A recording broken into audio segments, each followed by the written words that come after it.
Hello everyone, તો ચાલો આજે બનાવીએ ગુજરાતીઓના ફેવરેટ દૂધીના મુઠિયા। તો ચાલો જોઈ લઈએ તેની ડિટેલ રેસીપી।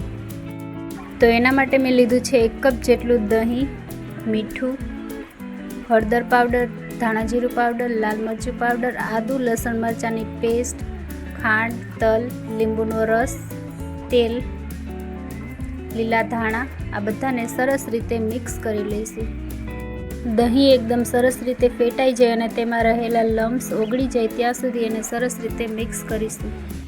1 ચમચી જેટલી વરિયાળી એડ કરીશું। છીણેલી દૂધી લીધી છે, દૂધીમાં રહેલ પાણીના ભાગને નિતારી લેવાનો છે।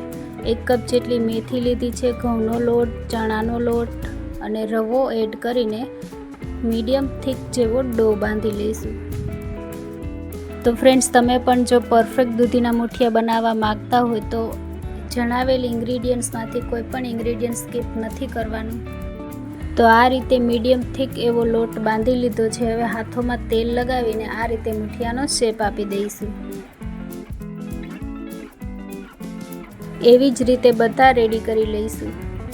હવે એક સ્ટીમરમાં પાણી ગરમ કરવા માટે મૂકીશું અને પ્લેટ પર ઓઇલ એપ્લાય કરીશું।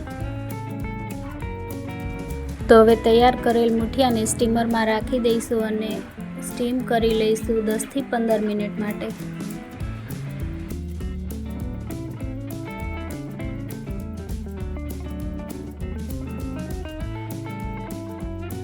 મિનિટ બાદ આ રીતે છરી વડે ચેક કરી લઈશું। જો છરીમાં ચોટે નહીં તો સમજવું કે મુઠિયા રેડી છે। સ્ટીમરમાંથી બહાર કાઢ્યા બાદ થોડીવાર માટે ઠંડા થવા દઈશું। ત્યારબાદ આ રીતે રાઉન્ડ શેપમાં કટ કરી લઈશું।